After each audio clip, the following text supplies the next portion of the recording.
do this. All right. We have a podcast. It's been like 3 months. It's only been 3 months, man. This is our new theme song. For once every season that we actually do this fucking show. What are you talking about? So, get it, Aaron. Welcome back, everybody. We are back at the Choking Hazard podcast. This has been a little, like it's good. Everybody's been giving me shit lately because it's been 3 months and we haven't had a show, but we are back. We're at it. We have a fantastic guest today, which I'm super excited about. We have one of the, I would say, like the founding fathers of Canadian Jiu-Jitsu, we would say, especially in the Canadian theme, Professor Shah Franco with us, because we're looking at a karate champion. We're looking at a crew, but we're also looking at a Brazilian Jiu-Jitsu monster mindset individual who's joined us on the show. And we're really excited to have him on here because I know there's a lot of shows he probably could have came on, and he came on our show. So we're excited to have him here today. Professor Shah, how are you doing, sir? It's great to see you again. I'm doing excellent, Aaron. Thank you guys for having me on the show. I'm pretty excited about it. Like you said, I get a lot of invitations, and I'm guessing the only reason I picked this show is because of you and your sense of humor over the years, seeing you. And it's just not like telling jokes or anything, just a little quick quip here and there and a quick laugh. And I was like, yeah, that is somebody I could talk to. Yeah, and see, Mike, I do have some good jokes. Once in a while. Yeah, exactly. See, sometimes lightning strikes twice, but no, Professor Shah, it's actually a huge honor for us. It's a huge honor, Bernardo Faria voice. All things considered, that we're having you on a podcast today because, as Aaron was saying, you are one of the true OGs, not just in Ontario but in the country when it comes to Brazilian Jiu-Jitsu, just martial arts in general. Well, I've been around a long time, and I've had the opportunity to see how things developed, and be one of the first guys around to watch it develop. And while we were starting it, we didn't have a clue. We had no clue where it was going to go. We thought it was just a fringe thing, and it was just a bunch of crazy guys. And then, obviously, you guys know jits, and once you start playing jits and understanding the mindset, you can't stop doing it. So I was lucky. I think I was lucky just at the right point. Yeah, because we're just like, before we got on air, we were chatting about it. It's like we had the opportunity today, Mike and I, to go see a novice tournament where it's like, and like when you say like organization, like pretty organized event. So like Tony like really did a good job setting this thing up to have like coaches, the athletes, everybody on time, like running a well-oiled machine, no major issues, weighing people in, doing all that. And like when I first started tournaments, it was like, okay, just go, guys. We don't know what time are we fighting. I don't know, 5, 6 to get there at 8 o'clock. Like, yeah, long days, a lot of long days, and a lot of experimentation, I would say, from the guys organizing it. But it's crazy. I'm a fan. Like right now, everybody's like, "Oh, Professor Shah, you're OG, and you've done a lot of stuff." And right now, I just consider myself a fanboy of the whole movement, I guess. No, it's awesome. Sure. So I think one of the first things I want to ask you is, like, you've been involved in karate, Muay Thai, Jiu-Jitsu, you name it. So like, just going way back for you, like, what's your first memory of just like martial arts in general? Like, what's the first thing that comes to your mind? I think the first thing is I have a couple older brothers. I'm the youngest of 11. So I have a couple older brothers who were black belts. I guess they got their black belts in karate in the 70s. And then they were much older than me. They were older than me. So I guess they like, okay, this is what's going on. And my earliest memory is me sort of crying. Because it was rough, and I was like, what? I'm a little kid, I'm like, what's going on? And I could just remember me crying, and they weren't hitting me or beating me. It was just sort of the martial arts really military aspect of the way everybody trained back there. There was no questions. It was just like, it's like the movies. Everybody thought that's the way to do it. And I think it came from the Japanese university karate system, where it was very brutal, and a lot of guys got hurt, and it was a lot of testosterone. So I think that was everybody's idea of martial arts. So when I was a little kid, I just remember crying in class with my brothers. Yeah, like, and I could see that, especially because I remember doing karate like when I was very young, where it was like five through 10, I think it was. I did karate, and it was again very strict. Like it's very that's like that kept that mindset for the longest time up until like I guess not so much now, but it's still very strict to like. And I remember it's like, yeah, this is rough. I don't want to be here. Yeah, that was it. And then after that, I really went to Takamasa Okiyama, who is, I think he's still teaching. He's in his 80s, and he's still teaching. And that's probably like around 12, 13 years old. And then I became a competitive karate player from about 15 to about 30. And at a tournament, I think, in Los Angeles, a friend said, hey, I got some tickets for a Hoist Gracie class. And I was like, oh, what? Really? And he goes, yeah, I just got some tickets. So the day before we went to the tournament, or had to fight at the tournament, we're like, let's check this out. So we went, and I met Hoist, who's the nicest man on the planet, like a gentleman. And he was just the UFC champion at the time. And when you see the whole UFC at the beginning, you figure, okay, these guys are going to be some rough guys. And all you think when you meet Hoist, if you've ever met Hoist, you're like, this guy is a true gentleman. From there, once I did that class, I think it was in 92 or 94, in around there. Once I did that class, I was like, that's it. Throw these karate gi away. I'm going over this way. And at the time, I decided to switch to doing more BJJ. I think I was the national champion, the captain of the national team. And karate is a big like a big sport. It's an Olympic sport now, or was Olympic sport, I think, for the last. It was. I don't know if it is right now. Yeah, I don't think it is anymore. Yeah, they have a lot of politics on that. Anyway, and then once I found it, I said, okay, I need to do Brazilian Jiu-Jitsu. And somehow everybody from the original group got together at my place and just found each other, and it was on. Was there like any backlash over you going like, all right, well, I'm gonna leave this karate stuff behind, or I'm gonna leave this martial art and go to another one? Was there any like backlash from that, or was anybody like, hey, like, what's this guy doing? Like, he's not gonna do karate anymore. He's gonna do Brazilian Jiu-Jitsu. Like, what's up with this? Well, my thought was this. I was like, guys, I'm the best karate guy out here in Canada, and I was one of the best players in the world. I was like a premier player. And my thought was like, guys, if the best guy is like, look at Brazilian Jiu-Jitsu, like, just take a look at it. It's awesome. Like, this is science, true science. Take a look at it and add it to your karate. And I thought people were like, gonna go, sure, that makes sense. But they didn't. They were like, no, we're not down with that. And you are basically a traitor. And my thought was I wanted to have karate represented in MMA, because as the BJJ was going on, at the same time the MMA were like in the middle. All of a sudden, we're fighting pro fights and we're traveling all over the world. So my thing was like, okay, I'm gonna represent karate. You guys hate me now because I do BJJ, and there was a big backlash, and a lot of guys couldn't look me in the face if I went to a tournament or something. They'd be like kind of disgusted, and you're like, yeah, whatever, dude, it's okay. But yeah, there was some backlash on that. So when you kind of sorry, go ahead, Mike.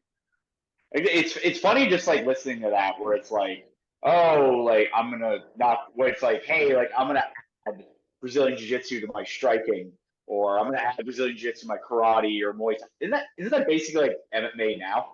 Yeah, that's exactly absolutely hilarious. Yeah, because you're literally doing the exact same thing that you were doing in the early '90s, and just everybody's like, oh no, you have to do karate and karate only. Meanwhile, mixed martial arts is like not really a thing yet, and here you are, like probably one of the first people to go, hey, wait a minute, like maybe if I learn some of this stuff on the ground, it'll actually complement what I'm doing standing up. That's basically MMA. Absolutely, that's absolutely what I thought. I've got to mention also, Mr. Okiyama who's like a 10th dan in karate and like has a lineage back to Taksho University, which is the who's who of martial arts in Japan. And he's one of the guys that organize pancration tournaments. So even a very old karate master was like, no, this is the way to go. But the sports guys, and I was like, it's sport culture. So just think about BJJ sport culture, where you see the same faces and you become sort of a family. It had the same thing. So if you have, say, who's the best guy in Ontario right now that everybody looks up to when he's in the gym, and everybody's like, that's the guy, man. It's the man. And I mean, that guy changes all the time, as it should. But there's always somebody in the gym you're like, that's the guy, man. And this is a great society, and I love being part of this. This is fucking great. And I was that guy in karate, and I was like, oh, no, I got to do BJJ, and that's how it went. So kind of when you kind of made that decision and you're like, okay, this is the route I'm going, and then you organically got these group of guys together to start going, was the original plan to include it for like fighting, so like MMA, or was it more like just gonna do this Brazilian Jiu-Jitsu thing, and then it organically grown into fighting? That's a good question. I think I met Master Sylvio Behring just when the whole thing was happening. I got introduced because of a friend from Winnipeg. They had Bob McRoberts, Dr. Bill Sutherland, Joe Dirksen, Curtis Brigham. That group over there were bringing him out, and then he just happened. Somebody just said, "Hey, just stop past Shah Franco's place," and then we were doing jiu-jitsu, but we weren't doing jiu-jitsu. We were kind of just grappling. I mean, like we were. For me, Brazilian jiu-jitsu is the self-defense system of the Gracie brothers, and that's how I approached it. I was like, oh, because I wanted to know what worked in a fight. That was my number one thing. What really works? Oh, the karate's great, and I thought, and we were like, oh, the Karate Kid, and you could do this for real. And then you're like, wait a second, guys are wrestling out there. So I did a lot of judo as a kid, so I already sort of had an idea. So, and that was a good advantage I had in karate, because I'd take guys down a lot, and you can't really do a two-handed judo throw in karate, in sport karate. You can do it like a one-handed throw. The other hand has to be free. I don't know what that rule is about, but that's the way it is. So I already had an idea.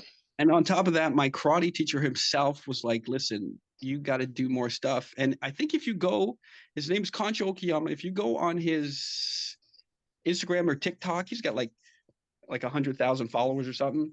And he said, even back in the day in Tokyo, in the universities, the guys from different clubs would get together and fight. So he said the boxing team and the karate team and the judo team and the wrestling team, they would get together and they'd have these sort of secret, let's see what happens. So I think what I was doing was just natural and just common sense. And when you look at it from this point of view now, you're like, yeah, that just makes sense. But back in the day, it looked like a bunch of crazy dudes. Yeah, a bunch of guys just fucking beating the shit out of each other. What the hell did I walk into? Yeah, and then Fight Club came out. Of course. Which didn't help a lot. So but yeah, I think the karate was a big part of the original group, because I could give that to the group. And I could give a lot of striking to the group, but the group came like Sean Pearson was 6th in the world at Greco-Roman at the time. Adrian Woolley, who I just watched corner like 3 guys in the UFC yesterday, or 3 fighters in the UFC, and got 3 wins in Vancouver. And Vagny Fabiano, Mark Bocek, like everybody was showing up on the mats, just showing up. And it was just sort of a happening, as the best way to say it was a happening. And everybody was like, okay, it's happening here. And then I think all sort of clubs, big clubs, small clubs, it's like a small little time slot that you get with magic. And you felt it. And that's what people are trying to create when they have a club. They need that Camelot. Let's make Camelot. The Camelot doesn't stay forever. It happens for a certain point. People grow and they have to move on, and you got kids, and you're like, oh, I can't show up, and I can't commit, and it dies. But for a little while, for a good, I would say about almost 14 years, 12 to 14 years, the guys were like on it. And then everybody's sort of like, okay, we're older now. We're having kids. We've got to start our own dojos. We've got to go our own way. And watching the whole process happen was pretty fantastic. So Aaron wants to know, and you can change the names to protect the innocent. He wants to know about some of those sessions that were going on in the 90s, of some of the craziness that was happening back in the day. So I'll ask two. This is a two-part question. Number one, what are some of the craziest things you've seen? You could change the names to protect the innocent. And number two, I want to know is when Aaron showed up, how did that go? And I think, first of all, I'm gonna give a name. It's Justin Bruckman. And well, back in the day, he was known as Lofi, and he is just, man, I'm like such a big fan. I've been a fan from the day he walked into the gym and go, this guy is on it. I think one of those stories is Justin Bruckman, and we were in Tokyo and we just arrived, but somehow they made us come to the airport and they go, oh, your flight's not today, it's tomorrow. And we're like, the ticket says, and we got messed around. So it was an extra day of flying to Tokyo, and we were tired when we got in.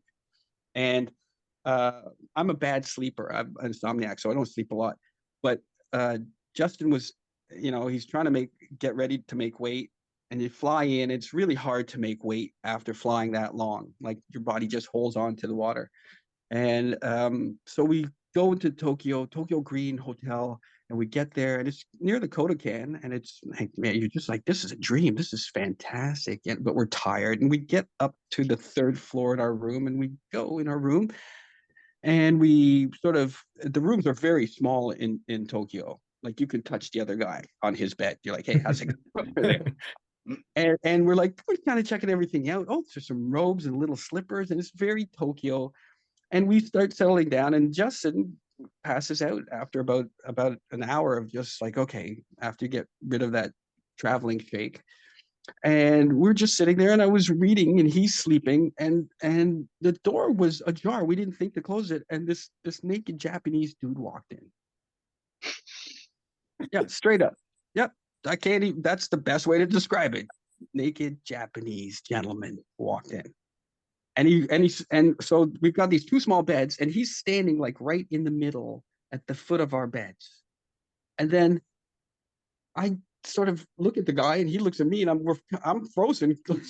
What is happening, dude? And I reach over and I sort of nudge Lofi, Justin. Loaf. And Loaf gets up. He looks at the guy, he looks at me, and he goes back to sleep. Like,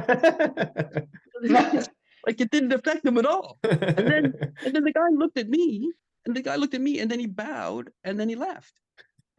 There's no punchline to the story. That was it. And to this day, I have a feeling they were just sort of fucking with us. And I can't say for sure. But I was like, I could just, because we were just so tired. It was like, how would you mess a guy up after messing him up on the flight? And so we got all paranoid. Nothing happened. The guy walked out. If you ask Lofi about that story, he'll tell you. It's like, yeah. But he didn't change. It was like, I'm asleep, dude. You deal with that. I gotta fight tomorrow. You're my manager. You deal with this crap. I'm not dealing with it. He's like, it's all you. It's all you, dude. And that, and yeah, there was a lot of story. There was like a lot of, back in the day, we'd go and sort of barnstorm down in Indiana and Wisconsin, and you could pick up a couple fights in a night at like a bar in a cage. So there was a lot of that where you're just like, guys, you'd get 2 wins on your record. Yeah. You know what I mean? And it was counted because back in the day there was tournaments. There was like It wasn't like, okay, it was like, okay, you're gonna match up and win a tournament. So there was a lot of fighting like that, and there was a lot of meeting sort of special people along the way that that just really I remember like they're yesterday, interviewing them, talking to them. And I remember this one girl named Stephanie Bobo, and she was from the Midwest, and she was tattooed from head to toe. Because you got to remember, these dudes weren't trained athletes. A lot of these guys were just like hard people who were like, I'll fight for money. So there was a lot of that, and I just remember this girl, Stephanie Bobo, who was tattooed from head to toe, looked like a supermodel. She's about 110 pounds, and she fought the promoter, who I think is still a promoter out there, and I think she eye gouged the promoter. Jesus Christ! I mean, it was it was crazy. And that's the best way to describe it. It wasn't a professional sport. It was just crazy barnstorming. Crazy moments. I remember one show got canceled, and a lot of furniture got thrown out of the hotel window. It was like, those stories where you have rock bands go in and they trash a room. Yeah. Well, that was one of those where the guys were like, "Oh, well, we're not getting paid. We trained 8 weeks for this. We're not getting paid." Yeah, they snapped, and that was one of the earlier days. And then that got worked out pretty good. Yeah, then they're like, okay, they got to start doing shows for sure. Like, you got to give them something. Yeah, it was pretty crazy back in the day. And like I say, now what I watch is so professional. And the tournaments, all the small shows, like the small grappling shows, those are amazing. Just watching guys go out and getting pumped for it, and just, you got a normal life. You're working, you're dealing with the kids and everything, but you get to tap into that warrior on those shows, and I think those things are wonderful. Absolutely. It's back in the day was definitely the Wild West versus now it's a lot more, even just like amateur jiu-jitsu competitions. Like me and Aaron were just at one earlier today, and it's a lot more organized. You basically know up until like the minute when you're gonna go out there and compete, when you're weighing in. There's even stories of like back in the day where it's like, all right, you're gonna show up to the venue at 9 a.m. You might not be fighting till like 10 at night. Oh my gosh, yes. There was times, I believe, Jocelyn's tournament, there was some of those midnight fights. Yeah. And rolling up the mats, and there's still guys going. Yeah, nobody was mad. Like, nobody got upset about it. Nobody was like, oh, we're getting, it was just part of what it was. But to see the guys get so professional, so organized, even at the Worlds and stuff, the organization is just like world-class sports. Well, I think it's what it's Aaron. Sorry. So Aaron, I want to segue a little bit here. Segue. Okay, segue away. So Professor Shah, with all due respect, did you know Aaron is a 1-0 amateur MMA fighter? 1-0. Would you? Aaron hates today. Aaron's 1-0 as an amateur MMA fighter. Aaron, would you like to tell two stories real quick to Professor Shah? Number one, the story of your 1-0 amateur MMA fight, and number two, the time you went to was it Intercity MMA or what? Which was the MMA session that you attended with Professor Shah? Okay, so Professor, I don't remember the name of the school at the time. So it was the one on Laird. It was in the upper. Which one was that? I think that was. I think there was just Shah Franco Martial Arts. I think that's all it was, right? I think it was Shah Franco Martial Arts. It was up on the upstairs and whatever. It was in Leaside, up in the upstairs. Yeah, exactly. Yeah. So I remember this to this day, and again, love these training sessions that we would have, and we'd have the opportunity to go there, because I remember we were doing competition classes. So Professor Marco was doing the competition classes, and so you guys would have your MMA striking at like 7 o'clock or 8 o'clock, and then we do the competition class after, right? And then you were nice enough to let us, okay, if you guys want to come into sparring classes, you can start coming to sparring classes. And I was like, okay, this is great. I'll get some, I'm sure, extra opportunity to spar with some of the individuals. It'll be fun, right? No problem. I really appreciated that. However, so I don't know if one day there was, maybe I came and I pissed Seiji or Hammer off or something like that during the class, and they leg kicked the shit out of me so fucking hard for the entire rounds of round over round at switch stance. They kicked the shit out of me, and it was just like, oh God, this is not meant for me at all. and then I go to do the competition jiu-jitsu class after. I was like, okay, cool, no problem. By the end of that class, I couldn't walk. And I was like, I don't know how I'm going to drive my stick car all the way back to Mississauga because I'm all the way out in Leaside. And so this is going to be an interesting drive. And so by the time I got home, my legs were so like, filled with blood from all Oh yeah. that I had, and just driving, because it was like at least a 45-minute drive, right? Like, so it's just like going from like hot to cold to everything. Crawl up my stairs, go in my shower, sit down in my shower, and I'm like basically crying because I can't fucking move. My wife walks in, she's like, are you okay? I'm like, no, I'm really not. Like, I don't think this striking thing's for me. So MMA is out. Well, I've had those days. I've had those days. They're like, oh my God. And my wife's like, what is happening? I'm like, I don't know. I think I went too hard. I'm always like, I think I went too hard with the guys today. But I could see that with Hammer. He's a big guy. He hits really hard. Just fucking truck.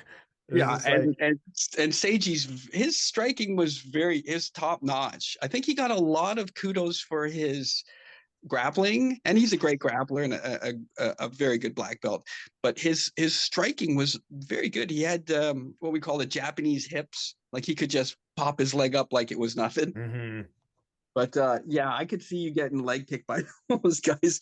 And on top of it, they're mean guys. They're mean-spirited guys. I'm just saying. Yeah. Oh no, like exactly. Like wonderful people off the mats, right? Where like they are just nice people. Like they have all the time in the day for you to just speak or talk or do whatever. But when they're the individuals, and again, it's those people that just know how to turn a switch on, right? Yeah. And they are just two of those individuals are just like, no, the match is on, the competition's on. I'm not a nice person right now. And that's not a bad thing. That's a great thing. It's great to have that. But man, you just don't want to be on the wrong side of that. Well, I always told the guys, and I tell my students all the time, I don't mind if you hurt each other, as long as you don't injure each other. Exactly. Yeah, as long as the guy can go and he can get his stuff done and he can pick up his kids and have a good time, that's great. And you could, when you get a lot of shots and you're just like, oh, and then after that you're like, oh, that's great. But when you just crying's not good. That's not good. Yeah, and again, like, and here's the thing: I didn't get injured at all. It was just beat the fuck out of me, right? Yeah, and I walked out of there. Like, for sure. I think it was just the fact that Aaron's MMA career just went up in smoke in that moment. And I'm okay. He's like, I'm going to transition to MMA, and then after that, he's like, nope, fuck this. MMA, those guys are the pro guys. If you've seen MMA guys, like top level MMA guys, you know that they're genetically a little different. Yeah, they have their heads are bigger, their hands are bigger. They're built for it. Like they found what they're meant for, and like not everybody can take hard shots or needs to take hard shots to enjoy martial arts. But I get because I've been hammered so many times that I'm like, what is going on? Why am I letting this happen? Yeah, and I can see, especially and even you as a coach, obviously watching these individuals grow. I mean, like, how did you know when was the appropriate time to okay, how do I push them more? How do I pull them back? Because you're trying to train for again, we're not playing a soft sport here. We're playing a very physically demanding, dangerous sport that can cause injuries, and you're trying to get the best out of your athletes. So it's like, how did you know when to pull on the reins and then when to let them free? I think a lot of it is self-guided. So when I was a younger coach, and I was competing and coaching. Our whole idea was, and again, very traditional Japanese: go as hard as you can in every workout. And I think even now, a lot of guys go too hard. And even back day when it's funny because a lot of the guys from other gyms were like, well, you guys don't spar full out. You don't do what they call hard sparring, which is chuck as hard as you can, just gear up and chuck as hard as you can. And the guys, we, because of the karate, said to have a little more control, have a little more relaxed, which is probably what it's more like now when you see guys spar in even Muay Thai gyms in Canada. They're not going all out. Guys like Max Holloway, he's like, yeah, man, just take it easy. You don't have to spar hard. You have to spar a lot.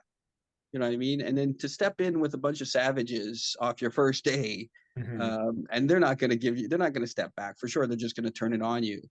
But after a while, it's like when you're rolling with guys and you're not used to them, it gets a little rough and hard at the beginning, but you start to get used to each other, and then it becomes really technical. And then you really know the guy's game, and you're just like, okay, this is great. We're just going to tumble into stuff.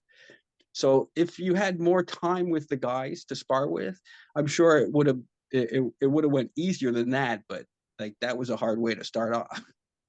Like that's no joke. Like when you get hammered in your legs, like getting baseball batted in the leg. Yeah, basically. So So, but it should be, when you're sparring, it shouldn't be that hard. There should be like a couple hard sessions every once in a while. So I used to like just watch the guys, see if they sort of self-guide themselves, because a lot of times, I mean, I think it's, in my opinion, I think most competitive fighters are very intelligent people. And they have to be to figure this game out on the fly. Like it's very, like you said, very demanding, very dangerous. So you have to figure it out on the fly. And that kind of mentality, the guy or girl can self-guide a lot, where you just like just sit back, and then at the right moment you're just like, hey man, pull back on the gas, or hey, you got to pick it up. So a lot of it was just me watching a bunch of intelligent people who are researching and studying themselves, and then try to be a guide. In that group, that original group, I can't look at myself as a real instructor to those guys. I have to look at myself as being lucky as a guide, or a coach, a coaching influence to go, hey, let's go a little more this way or a little more that way. And even when I was running classes, a lot of times we just get into, okay, we're fighting. We're just going to fight. We're going to fight for months. Get it? Just, you're not coming to do anything but fight. Stop. Shut up. There's no warm. Get up. You better be warm when you're on there, because this is happening. So we went through months of that. And then I would have the other guys come up to me and go, hey, Professor Shah, can we gear down? I go, hey, thanks for letting me know, guys, because I'm trying to push it as much as I can. And then getting feedback from the guys, which I got, because again, every fighter that I've dealt with, not everyone, but in general, most fighters are very intelligent, very communicative. They can tell you what they want, and all you got to do is listen to them. And then sometimes you got to give them a little poke and go, hey man, you're being lazy, or what's up with your weight, dude? Yeah. Yeah. So who are some of the people that, like, back in the day probably impressed you the most, just with like their grit, determination, technique, and then also just as a follow-up, like, who do you see today as like, hey, like this is a person that's like, they really know when to turn it up, dial it down, like their training's on point, like they just get like the fight game. Like, who are some of the people that you've seen, training with you previously, and then there's some people now that you see, you're like, oh, this person gets it. Man, there's so much out there now. It's just like, if you flick through Instagram or TikTok, there's so much information. The level is so high that you're watching all these guys just come up with so much information. For BJJ, I'm a huge fan of the Mendez brothers and the Meow brothers. I like smaller guys. I like watching them. I think they're great. There's this one girl, I think she just got her black belt. She's like 18. Is it Shelby something? And I follow her And she is one of the best BJJ coaches I've seen. She's got to be about 17 or 18-year-old young lady from the Mendez brothers. And I can't remember her handle right now, or her TikTok or Instagram handle, but I'm a big fan of hers. When it comes to MMA, who have I been watching lately in MMA? It's like the level of the women has impressed me in MMA, because if you look from the level of striking and proficiency in MMA from women for just even 5 years ago, 6 years ago, it's totally different. Yeah, 100%. The girls are MMA has come up so fast and so hard, and those girls are sharp as anything. So I'm impressed with that.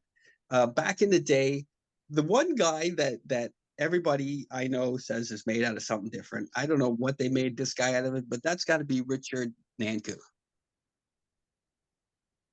Okay. The monkey. Oh, monkey. Yeah. Okay. Yeah. Dominic. Like, wait a second. I know this guy.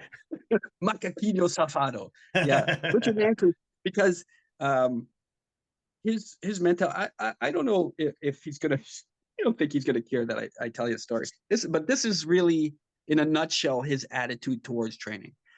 He was training, and he's rolling with everybody, and he doesn't care how big you are, he's just rolling with you. And if he needed to tap, he'll tap, but he wouldn't tap easy. So I think he was rolling with somebody. I can't remember who it was, and he got put to sleep on the mats. And I can't remember. It was somebody he shouldn't have. He was just experimenting with something, and he got put to sleep on the mats. And then he got up, and then he went. He left the mats, came back with another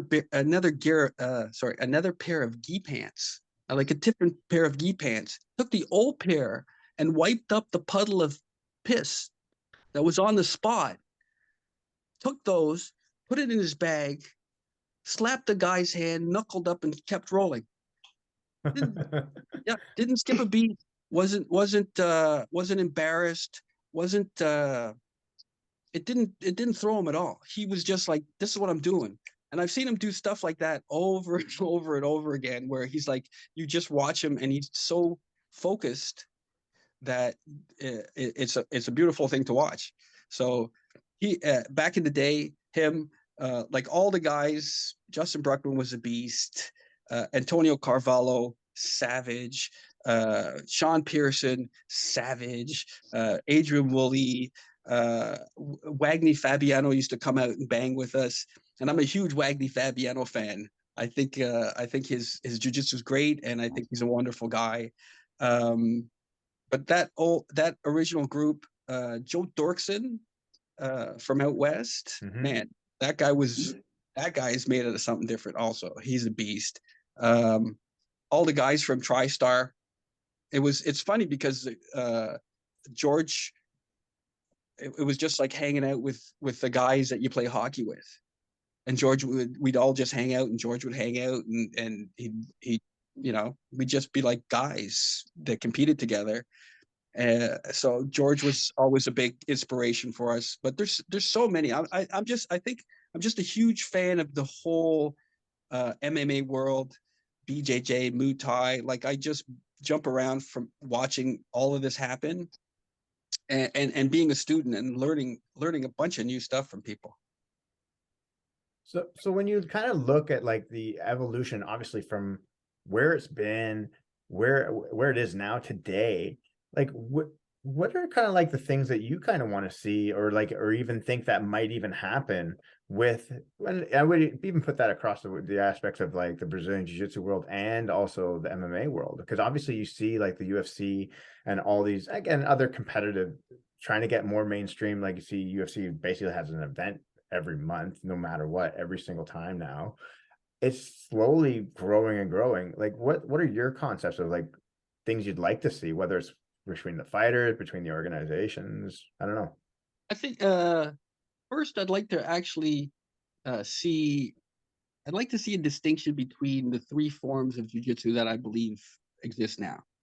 One is being sport BJJ, which a lot of people enjoy. Two being MMA BJJ, grappling or no-gi grappling, and then traditional jiu-jitsu, self-defense, all the Self-defense. self-defense. Yeah.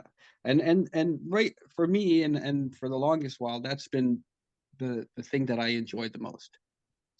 So watching guys compete and seeing all the stuff, I watch little kids do stuff that we would just, what? I just watched a little girl, a 5-year-old girl, do like a balloon spinning armbar kind of deal on another little girl and pull it off and knew what she was doing. I watch a couple little kids who are, I don't know, 4 or 5 years old drilling on stuff. So the level of BJJ has gone up, but they're not making these distinctions. Like the sport BJJ guys always say, well, we teach self-defense, and you're like, well, you know it, but there's no way to be a sport guy and throw your time into self-defense. Well, you know the other sport guy is not doing that. How are you going to spend an hour a day while the other guy's shooting doubles an hour a day? So obviously you're going to be like, well, it's part of the lineage of sport BJJ, but it's not what it is now. And I'm okay with that. I think that's great. Like I watched the new style of BJJ, the new grappling style. It's wonderful. I think that's the right direction to go. Just keep on chasing that. But the other people who are like, I want to study jiu-jitsu, self-defense, I want to study the concepts, I want to know how to address somebody when verbally address them when they attack me. That whole other different education that the Gracies and the traditional families from Brazil have hung on to, I'm always like, well, why did they hang on to it? Why'd they go that way and not totally sport? So I think if you get a little older and investigate and go, oh, I see why they did it that way.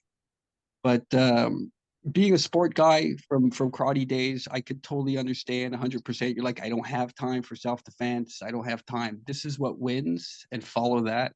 But I'd like to see that distinction and people sort of have that, instead of everybody going, well, we all do Brazilian Jiu-Jitsu and we're all the same. I'd like to see Brazilian Jiu-Jitsu guys who are like, this is a non-competitive BJJ club. Yeah. Okay. I like guys to be brave enough to go, man, I like to teach self-defense. I like to teach this. And if you want to go compete, there's a guy right down the road. He's great. And they go to tournaments all the time. And that's the way to go. But I'd like to also see guys just say, listen, you can defend yourself. You can do classes. It doesn't have to, you don't have to grapple all the time. You know, you still have to know how to roll if you're a BJJ guy, no matter what.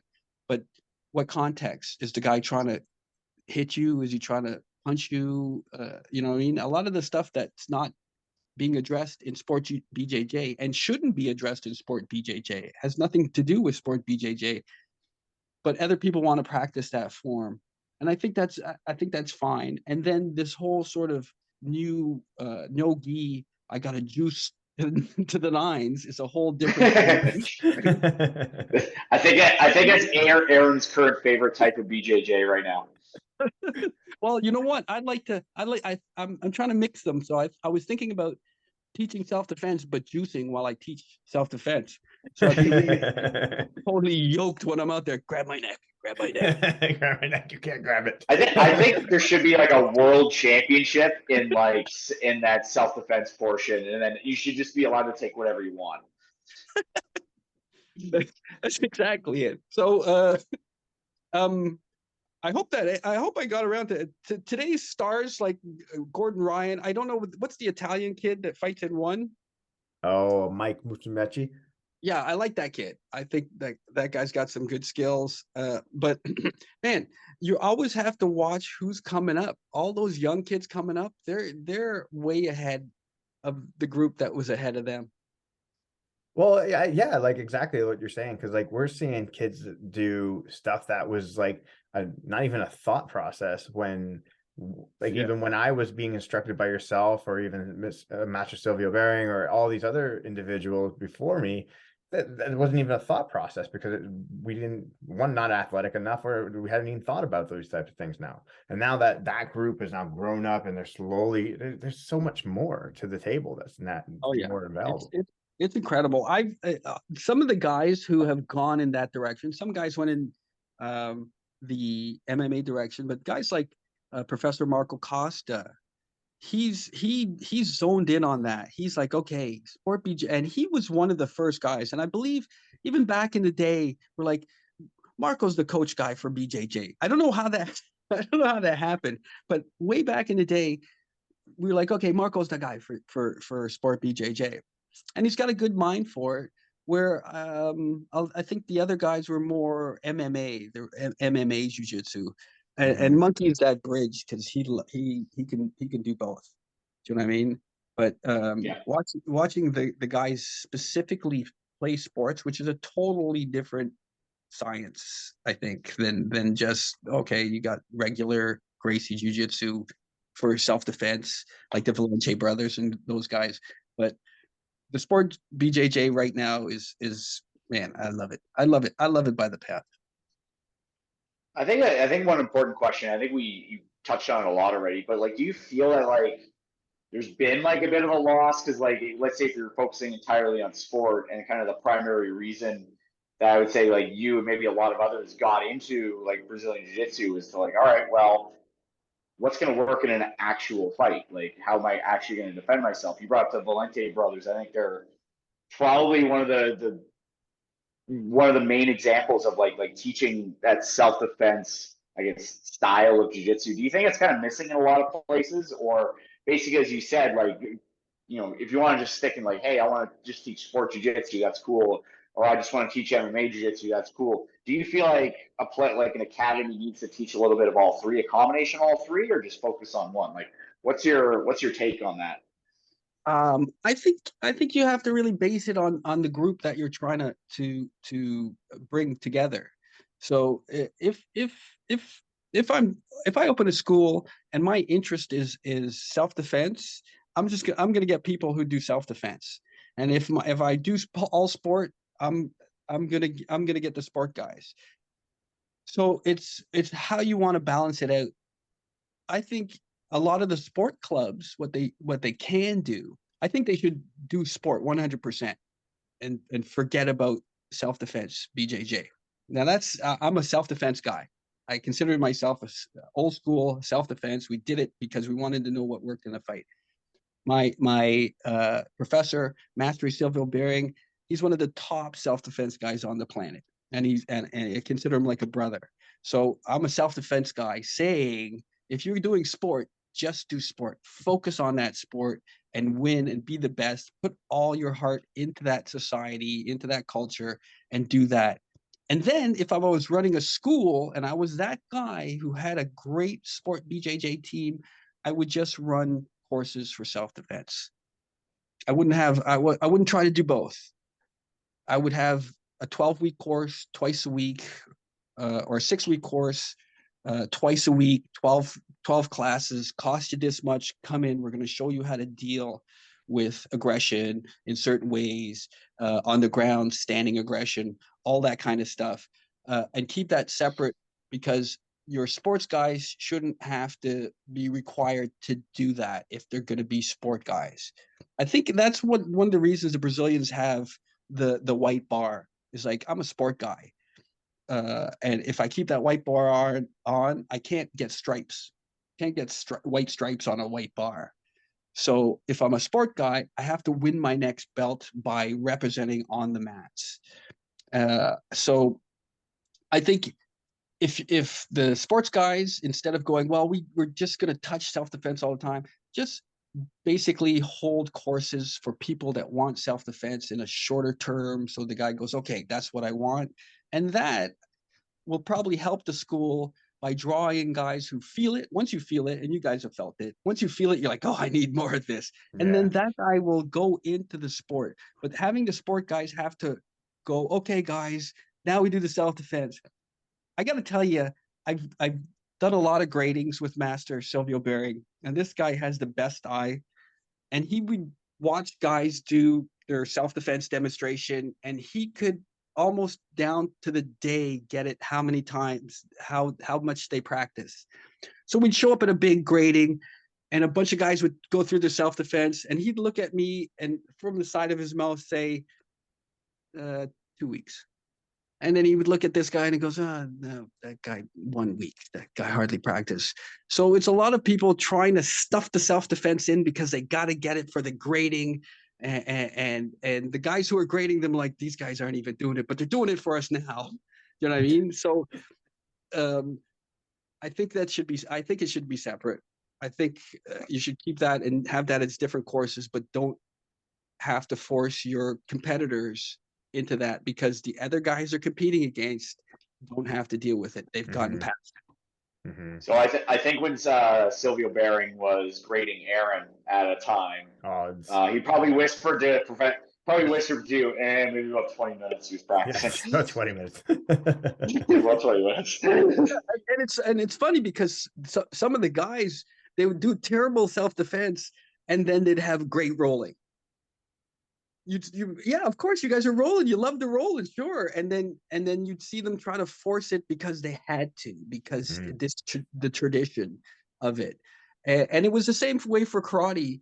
Is you got to do your forms. You got to do your forms, and then you go to international competition. Like, these guys aren't doing forms. These guys are fighting. These guys are just training body mechanics for that position. So I think the self-defense. I think it's different now. I don't think you need the self-defense to say that you're a BJJ black belt.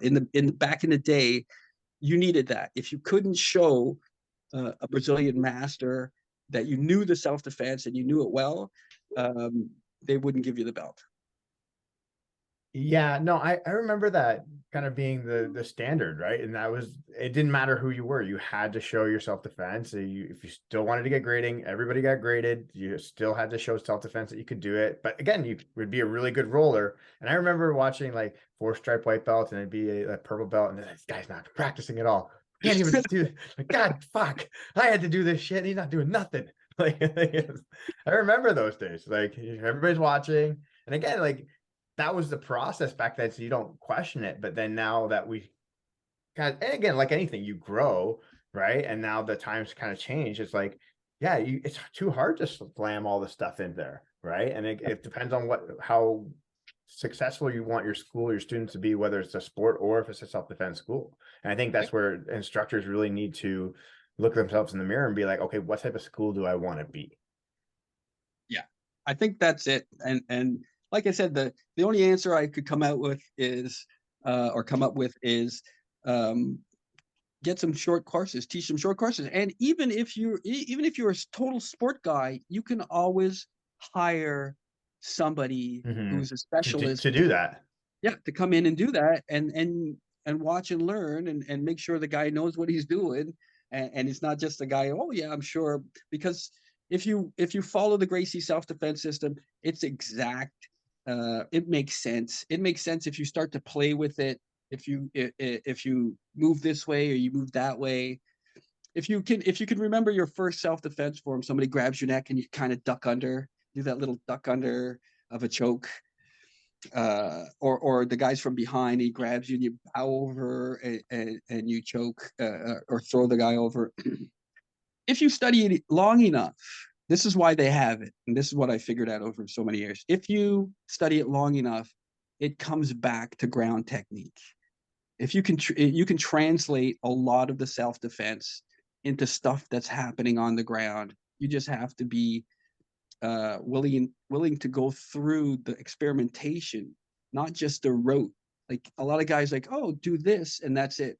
But if you play jiu-jitsu with it, if the guy grabs me from behind and I bend over and throw him over, but he's smarter next day. He comes back, just like rolling, and I try to throw him over, but he's felt it before, so he pulls me back. Okay, so I step back, I pivot out, and I drop him again. Okay, he comes back again, but he's smarter the next day, just like a roller. This time, when I step back, he's going to switch his stance or he's going to come around. And if you start playing your self-defense like that and really experimenting, really sticking with the choke and go, I'm going to choke you no matter what. And you can experiment with it enough, you end up on the ground a lot of the times, and you end up doing the jits. So saying to people, listen, don't do self-defense if you're a competitive guy, is against my better judgment, but it's smart. Because I would love everybody to do self-defense. I love to see that. I love to see old school Gracie Behring jiu-jitsu practiced by a lot of people. But I know that's not going to happen. Mm-hmm. Yeah, no, and I think, like you said, I think that's important. Whereas, like, yeah, get a guy to hire somebody to do that aspect of school, so you can keep that process going. Because, like anything, if people stop practicing it, it eventually dies, right? Yeah, so it's like, absolutely. So how do we, and again, I think that's up on the newer black belts who are deciding to opening up schools and like being like, okay, look themselves in the mirror and be like, okay, I can't compete anymore. Do I just want to be a competition school? Or how do we add this to the community so it keeps growing bit by bit? Yeah. Well, if you got to take on, if you want sort of that mixed school that says, you know what, I want it all, which is not wrong. It's just a lot of work. Mm-hmm. So I want to do it all. It's a lot of work. It's a lot of work for the students. It puts the competitors at a disadvantage. But I always say this is, if you grab, even if the guy doesn't do self-defense, and you grab an average competitor in BJJ, just a guy who's like done a few, say the guy's done 5 tournaments, and you grab him on the street, dude, you're going to have a hard time. Like a normal guy's not going to just go, oh, I'm just going to grab this guy who's stepped on the mats, trained for 5 tournaments, walked there, went through that, suffered the injury. You're not just going to run over a guy like that or a girl like that. So even just doing the competition and just training jits is a form of self-defense. But now you're on the ground rolling, and then the whole street scenario comes in, and you think you're going to lock up a guy on the street, and there's curbs to be swung into. You throw a triangle on, you're going to get curbed. So, but just the strength, the cardiovascular health, the mentality, and the fortitude of your average BJJ competitor is going to be hard for just a normal guy who wants to duke it out because he's mad at you. Yeah, no, for sure. So I got one last thing before we kind of wrap up today. Then there's always been a saying that I've heard you say a couple times, and again, I'm gonna paraphrase it because I'll probably fuck it up anyways. But you always mentioned that it was, if you were able to catch a person in a submission, it should almost be like a joke. That's the end of the punchline. If they're laughing and it's the joke because you caught them off guard. Am I on point about that, or? Yes, sort of an analogy of if you're really doing good jits, you don't force it down the other guy's throat. You don't force the submission on. You don't grind it out. Yeah, you can smash it out and grind it out and then thing at the end. But the same is, if you're smashing me and you're mounted and you smash an armbar out of me by climbing up and S-mount me and putting your weight on me and you're smashing my skinny little arm out, I'm like, I know the punchline. I know the punchline's coming, and it's not going to make me laugh. It's not going to make me happy to go, oh, yeah, dude, both of us saw this a half an hour for you to tell me this joke. And we both knew the punchline, and the way you told the joke wasn't that good. Or we're smoothly rolling. You think you have something. I have something. You have something. I have something. No, yeah. Oh, wait, I got you. And you go, and you know that feeling, Aaron. You guys know that feeling when the guy gets you, and the first thing you do is what? You just laugh. You laugh. You laugh. You go, that was great, dude. You're not like, thanks for fucking telling me that bad joke. The guy told you a great joke. You didn't know where the punchline was coming from. You didn't see it coming. You thought you saw it coming. You thought you had the punchline, and he pulls it out on you. The first thing you do is laugh. The other guy laughs too because he just wrote it. He didn't force it down your throat. He said the right thing at the right time, the right way, just to make you laugh.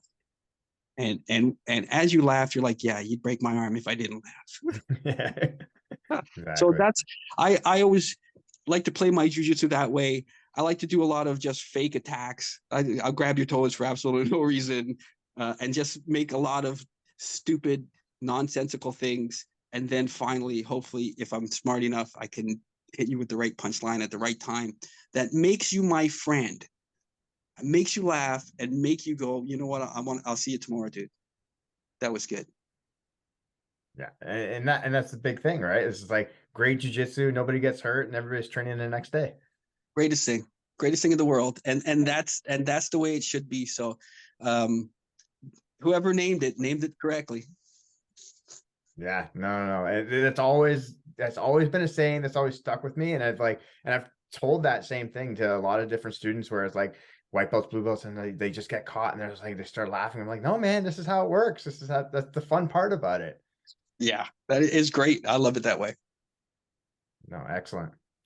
So before we wrap up today, Shad, first thing, I want to thank you so much for taking the time to actually sit down and talk to us about a lot of different stories. It was fascinating to hear your perspective, especially from the early 90s of your origins into jiu-jitsu and to kind of where it is now. Is there anything that you kind of want to say before we could wrap up today? You know what? I always have to come back to this is the other day I was doing some work with my middle son on some jiu-jitsu, and then I showed him something and the light bulb went on and you could see his face. I just showed him something. It's just a timing movement kind of thing. And he totally light bulb went on. I'd like to thank Master Sylvio Behring for turning that light bulb on for me, because he did that years ago. That he showed me something and boom, Richard Nanku, Wagner Fabiano. There's so many other guys, Sean Pearson. So many guys have showed me stuff that have turned on that light. And just to watch everybody, kind of yourself, Mike included, is trying to propagate that feeling of turning on the light. That would be the last word I'd have. Thank you, Sylvio Behring, for turning on the light for me. And hopefully me and Aaron can turn on some other lights in the future. Yeah. I'm hoping for it. I'm looking forward to it. I follow a lot of guys. I don't know. I'm on Instagram. I just follow people on Instagram. So if you guys, if I have you on Instagram or not, I'm not really sort of savvy. I just scroll through and watch people's sort of things. And that to me is wonderful. No, awesome. So no, definitely. Well, like I said, we do appreciate you jumping on here. It's been an awesome conversation. I do hope you had fun as well. We definitely want to have you back on the show again, and then I'm trying to get Monkey on, because we've had Monkey on the Ace Jiu-Jitsu Pro Show. We had him doing some commentating with us. He got super nervous. We're like, bro, just talk, and then he's just like, oh, I don't know if I can do this. Maybe the first time in my life I've actually seen him scared. Yeah. Yeah, it's you never know how he goes. Like, you'll be like, Monkey, what are you talking about, dude? Like he's like, I'm gonna mess up. I'm like, you don't think Mike and I have butchered this whole fucking broadcast? No. Well, we butchered this thing more times than we can count, especially Aaron. Anytime I'm speaking, I'm always like, I think I'm talking too much. Yeah. No. I got that feeling. But you know what? Thank you very much, guys, for having me on. That time just flew past. I hope I didn't blabber on too much. No, absolutely not. And best of luck. Just give me the information, because I'm in the dark right now. I've taken a sabbatical just to sort of raise the new son, the little guy. So, and it's been wonderful for me. This has been sort of like heaven for me, just being able to spend every day, all day with the little guy. And this is my first sort of splashback into the reality of what I like to do. Yeah, absolutely. No. I will definitely send you all the info and where you'll find it and all that stuff. Don't worry about that. I'll get that all to you. Excellent. Thanks, guys. All right. Thank you so much, Professor. We do appreciate it. And we will see you soon. We'll see you soon. Have a great night. You too. Take care. Thanks for coming on. Thanks, everybody. We appreciate it. We'll see you soon.